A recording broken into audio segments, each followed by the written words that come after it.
Hey there, YouTubers. So in this video, I'm going to kind of try and help you select a 12th gen motherboard. We're going to take a look at some of the lower end versions of a H610m, B660m, H670, and a Z690.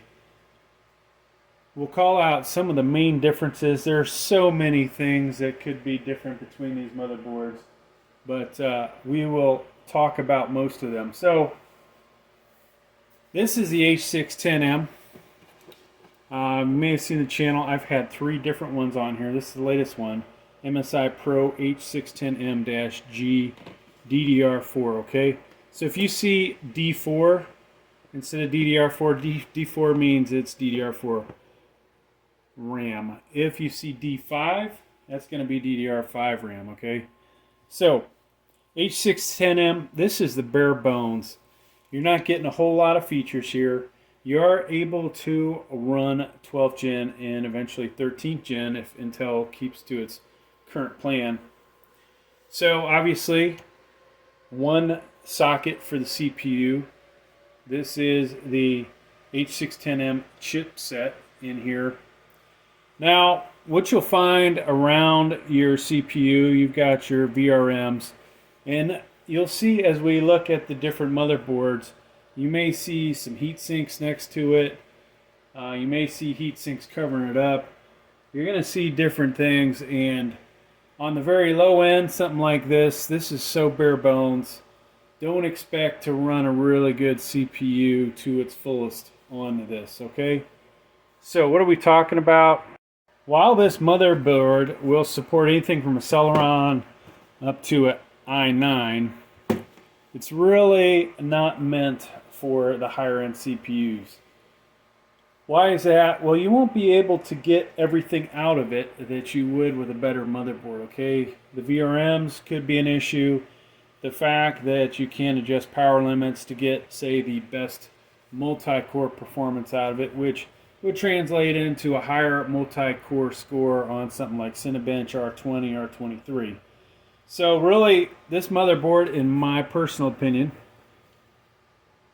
is good for Celeron, Pentium.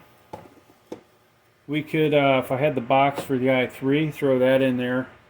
The i5 12400, i7, no, not the i7. I would not buy that for the i7. Okay, so this is about the limit. i5 12500, 12600 to be alright. But once you get to the i5 12600K, you're wasting your time with this motherboard. Okay, and we'll talk about motherboards that are good for this. Same with the i7, and I definitely would not buy this if I was going with an i9. All right. So what are the other things that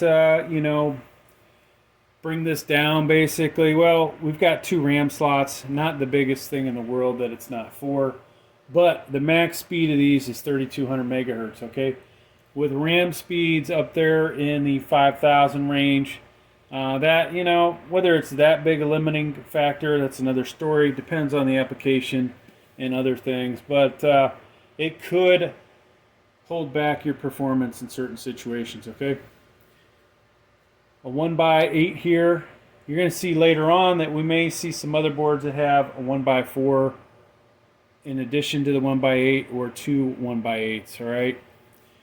So that could be helpful when you're going with overclocking, which this motherboard does not allow you to do, okay? So that's another reason not to get something like this. If your CPU ends in a K, you do not want this motherboard because you can't overclock it. And in a lot of aspects, it's pointless for you to buy a K-type chip if you're going to stick it in here. Now, have I or anybody else put something like an i5 12600K in here? Yes, I did. It ran fine, but I didn't get all that I could get out of it when you put it in something like a Z690. All right, other things that could be disappointing for you in the future. This is D4 RAM, okay? So when you get D5 RAM and it goes up to, I don't know, 7,000, 8,000, 9,000, maybe 10,000 megahertz, you're going to be limited to 3200. All right, so your PCIe slot here. This is PCIe 3.0 by 16. Now, some of the cards that are out there are PCIe 4.0. This will not take full advantage of it. And eventually you're going to get graphics cards that are PCIe 5.0. So future-proofing this, not there. Will a PCIe 5.0 card work on here? Yes, but you're not going to get the fullest extent of it. So very bare bones motherboard here. You will see some B660Ms, which is the next one we're going to talk about, that has similar features where maybe you have this one larger PCIe and then one or two small ones, okay? But in this case, this is all, I think out of the three I've gotten, this is the same setup. This one has a slot for a M.2 Wi-Fi, all right? You will probably never see on an H610 any Wi-Fi built into it. And SATAs, limited to 4. I don't believe you will ever see an H610 that has any more than 4. And that's spec'd out somewhere how many SATAs each chipset will handle. So other limiting features, only one USB 2.0, sorry, right there, one USB 3.0. Basically, not a lot of features there. Bare bones stuff here. Don't get, you only get 2 of the USB 3.0s, 4 of the USB 2.0s. These are obviously much slower. Not a whole lot of audio connections. We'll see a bunch more on some of the other motherboards coming up. This is a good selection for integrated CPU. You've got HDMI, DisplayPort, VGA, okay? So, price-wise, you shouldn't expect to pay more than, say, $80 to $100 for something like this, okay? Now, Gigabyte's got a version. ASRock has one, which we've had on here. And there is probably a Asus one out there as well that I did not buy, but or did I buy it? Actually, I did buy the Asus. I didn't buy the ASRock, I don't think. I don't know. I can't remember, folks. I bought so many motherboards. All right, let's move on to the next one. So this is actually not too bad of a B660M. Now, ASRock, in my opinion, is not one of the better companies for motherboards. But on this channel, you will see me buy a lot of them because they're usually cheaper, right? So I buy quite a few. Now, something like the B660M, what does that mean? This is micro ATX. We'll look at full-size ATX, but I won't have a B660 that does that. So it's actually quite a bit, we're looking at it the wrong direction, sorry. It's going to be longer this way, all right? So, all kinds of different versions of this, and there are some really cool things when you get to B660 or B660M that you didn't see in H610. So what are some of the differences? Well, this has 4 RAM slots. You can find some that only have 2. You will see an option of either D4 or D5 with this chipset, okay? So D5 being more future-proof. Big difference in price, though, to go from D4 to D5, and at the moment, it's not that big of performance boost, if there is any at all, okay? Same thing with the chipset. It's supposed to be good for 12th and 13th gen. Now, we have all of these nice big heat sinks on here, okay? So this one is going to handle better CPUs than the other one. Now, I still don't think I would throw my i9 at it.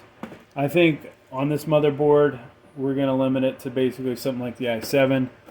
I could plug this guy in here, right? Where is the limitation going to be that I can't overclock it? And until I actually run this thing in here, there may be some other limitations.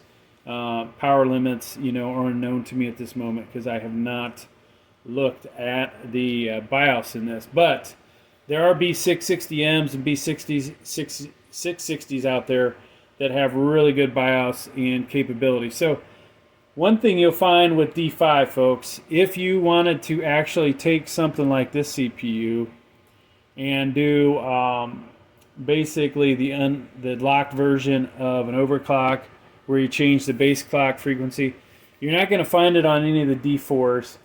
It's pretty much exclusively something featured on Asus with D5 motherboards. Okay, so that means once again DDR5, and you're going to spend quite a bit of money to have that feature, but you will see a performance boost if you can actually dial in the numbers right. There's a dude on YouTube that has demonstrated that, and honestly, best to if you really wanted the performance he's got, buy the exact same gear and follow along with his instructions.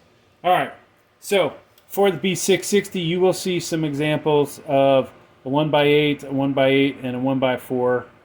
We had a Asus TUF B660M, way better than this motherboard, but and you may see one of these with two 1x8s. I can't remember offhand, but I believe I've seen that on the higher end stuff. Now, what's nice about this motherboard? This is PCIe 4.0 by 16, so we're current with the good RTX cards that are out there, right?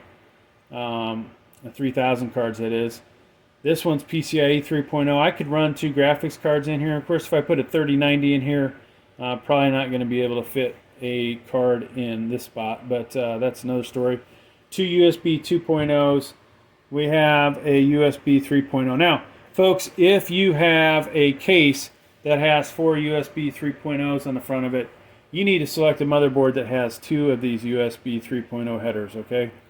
If you have a mixture of 2.0 and 3.0, something like this is going to work good. You want to have at least two of these if you have a case like that. And let's say I go and buy a Wi-Fi card. I need to plug my Wi-Fi card into something.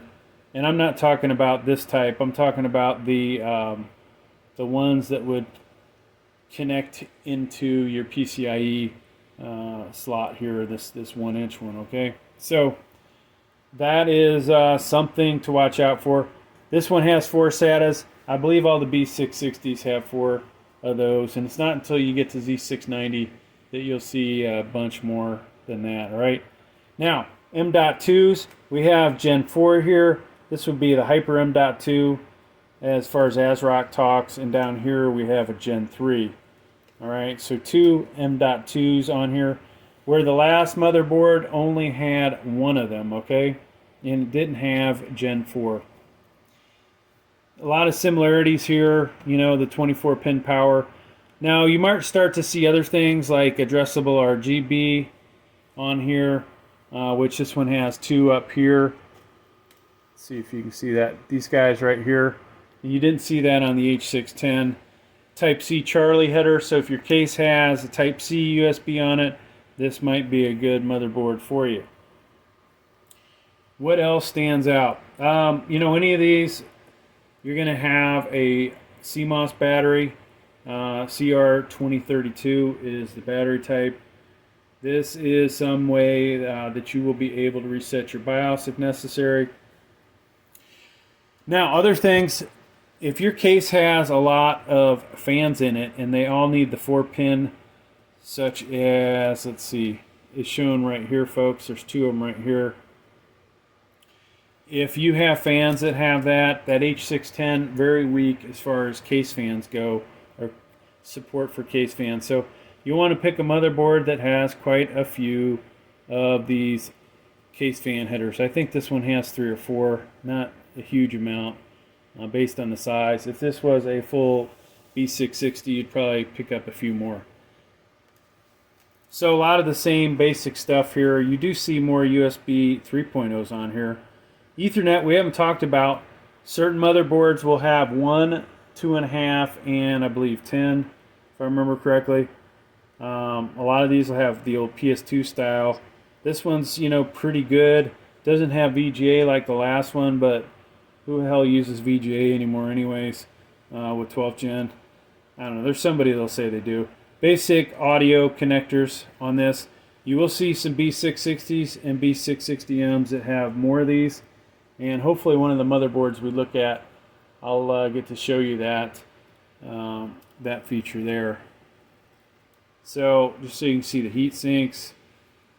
And let's move on to the next one, folks, because it just gets better. Hopefully it gets better. All right.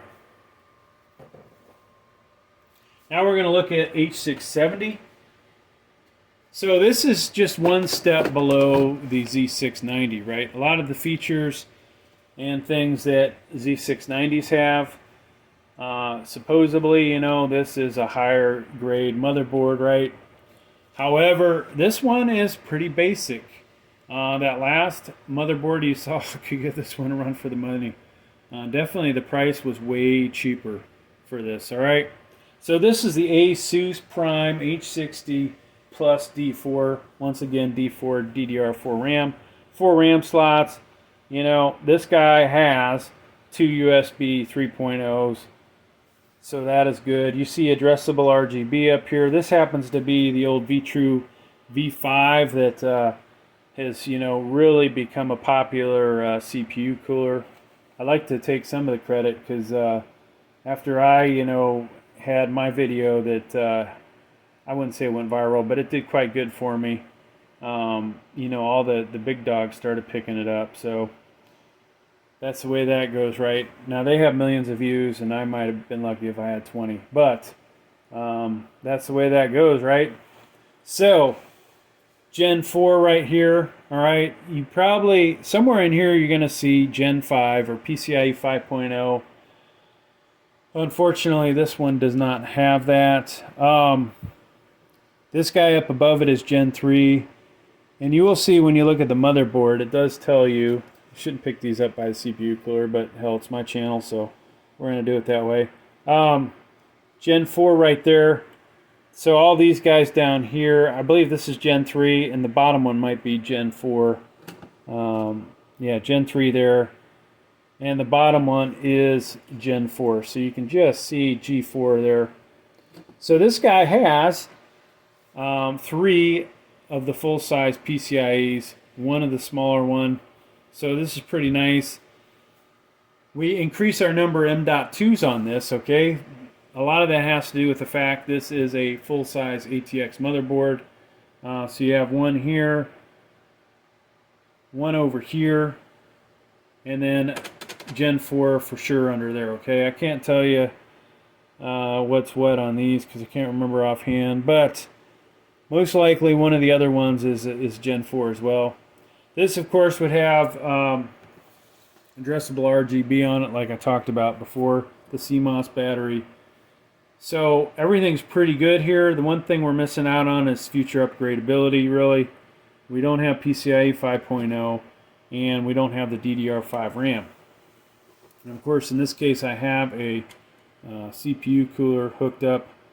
So one of the goofy things is a lot of times you'll have your CPU fan header up right above in this area for your CPU fan. This one, it's over here for whatever reason. You don't see as big of heatsink for the VRM, so this one's not really that awesome. Only a 1x8 as well. So this one, you know, I honestly would not want to throw my i7 on it. I think this one has some limitations. You know, the i5 once again is good.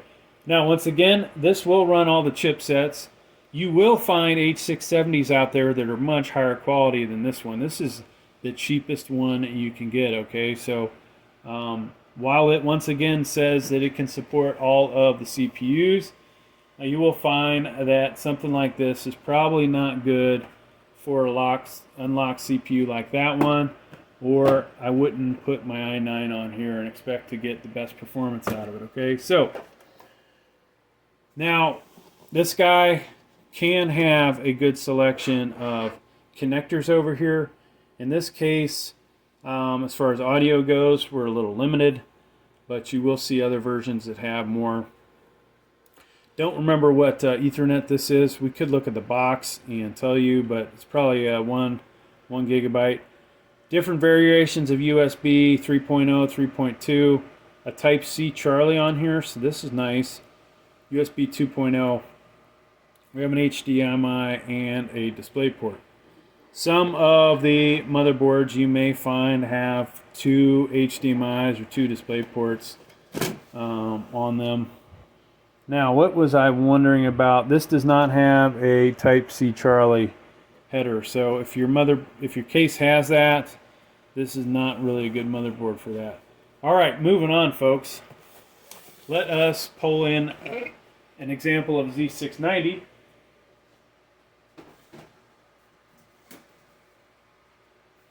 And folks, this is the bottom of the barrel as far as Z690s go.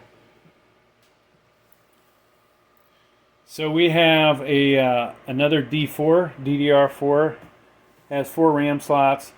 You will find some of the ITX ones, you'll have 2 RAM slots.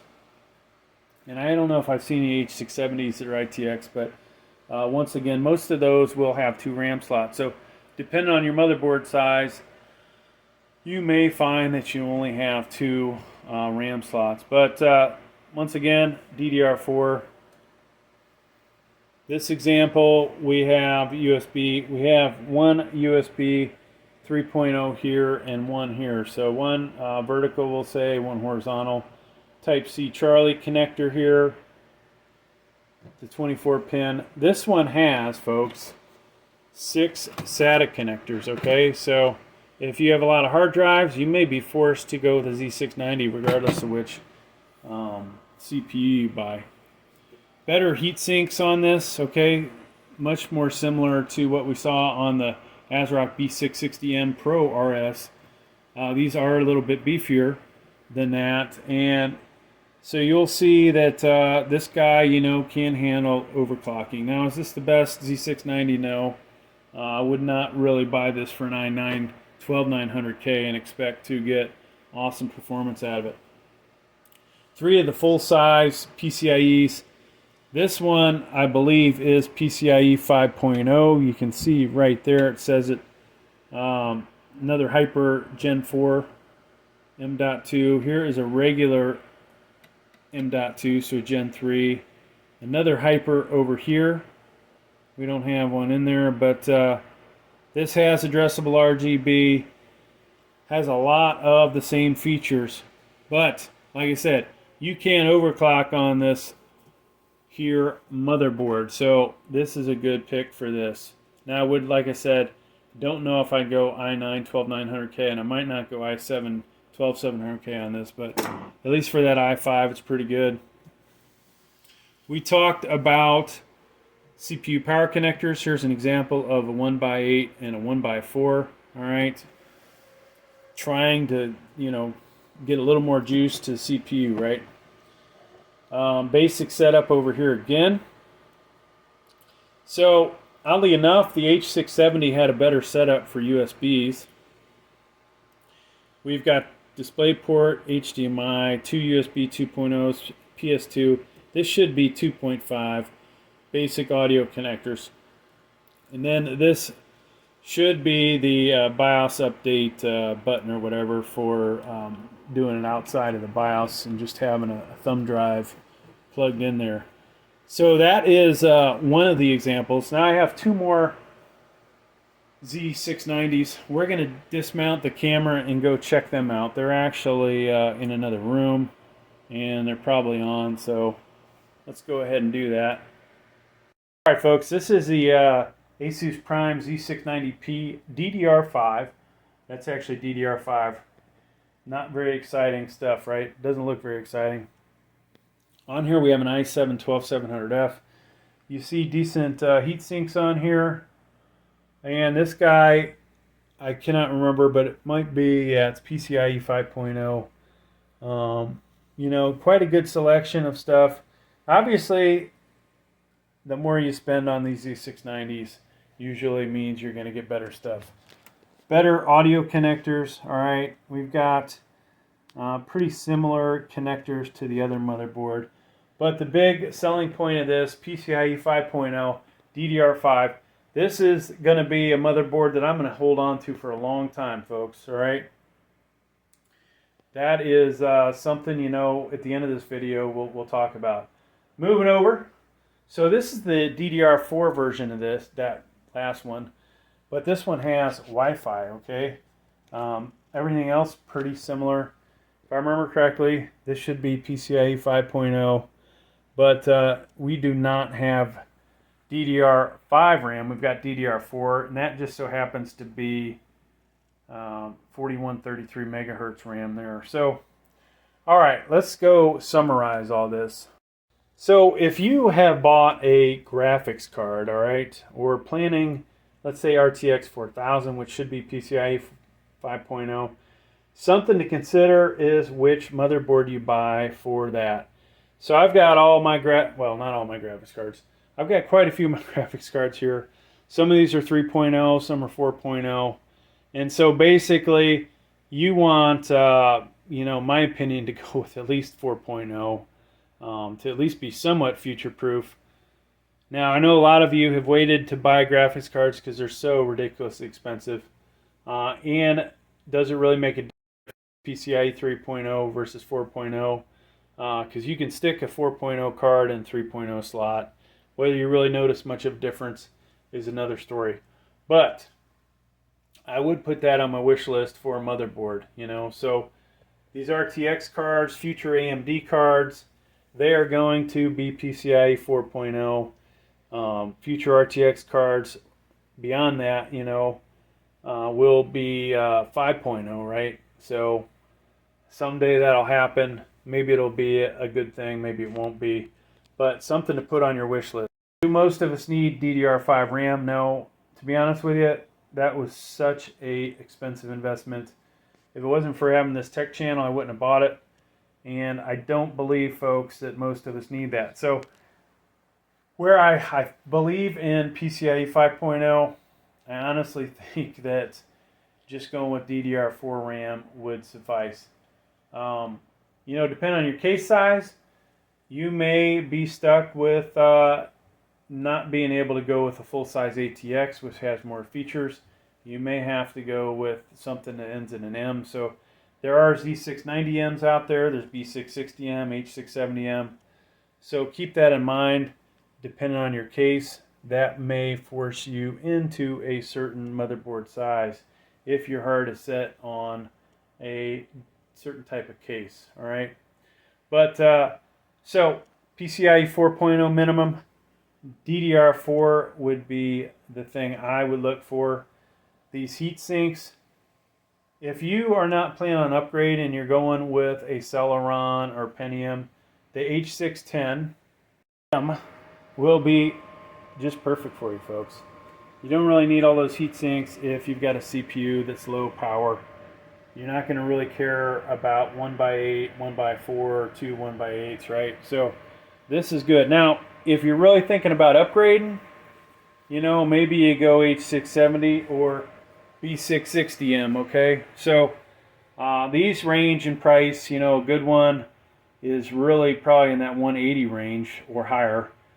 This one, not too bad. I haven't really played with it yet to say, hey, it's got my thumbs up, right? Maybe it will, maybe it won't. But this one looks pretty solid, okay? Decent heat sinks on it, 4 RAM slots, a lot of good connections on it. PCIe 4.0, has the Gen 4. That's one thing we didn't talk about. So I would also put on my wish list, folks, Gen 4 M.2. They're still a little bit pricey, but that would be a nice thing to have. Do you necessarily need it? No. What would be more important is the quantity of them. So I would say minimum of 2. One day these solid state drives might really drop in price. For right now, get the size that you can afford, whether it's 250, 500. If you're a gamer, 1 terabyte at a minimum, in my opinion. But I believe you'll want 2 of these, because later when you go, oh, I need more space, and who wants to screw with hard drives, right? So you may want to go buy a bigger secondary drive, secondary M.2, and plug that bad boy in there, okay? RAM slots, my opinion, 4 is nice, not totally necessary, but if you're a gamer and you plan on upgrading, definitely go with either the B660, B660M, H670, or Z690, and go with the capability of having faster DDR4 RAM, okay? Maybe even, most gaming, you don't really need more than 16 gigs. A lot of games, 8 is sufficient. I don't run too many computers around here without at least 16 gigs, and quite a few have 32. So is that necessary to have more than that? Probably not. Will I ever put more than that? I have, but I don't believe that I got that much out of it. And we've done some gaming videos where we've compared all of them. Addressable RGB. So if you want to have all that cool stuff that lights up, folks, then you will want to have addressable RGB on the motherboard. So not all of your cheap motherboards, I don't believe this one has it, okay, will have that. So that's something that you are losing out on. One really awesome thing about the H610m that the other motherboards do not have is easy debug, right? So I think this is just an MSI thing. That might be something that you'll want, right? You new guys out there, that actually is going to help you troubleshoot what is wrong, because most of you are going to screw up somewhere. I honestly don't know a single person that their first computer build that they slapped it together perfectly and didn't screw something up. But, that said, all right, so over here, minimum stuff you want. If you're going with a CPU that has integrated graphics, you'll want at least HDMI and DisplayPort over here, right? A good selection of USB 3.0s would be nice. That Ethernet, I would just put one, the basic. It's not that big a deal. If you're going to hook this up to a stereo, folks, then you probably will care about your sound connections, okay? So you might want to have the fiber optic input there. In this case, this one does not have a lot. All right, well, hopefully that helped you guys. I'm Dave Noble, this is my channel, and we have obviously covered quite a bit in this video. I do hope it helps you, that you've watched this. If it hasn't, I'm sorry about that. Nobody's perfect, right? But if it does help you, hey, please give it a like. Maybe leave me a comment. If you didn't like it, you can leave me a comment too. I may or may not respond to it. But thanks for checking out the video. Please like, please subscribe. Thank you.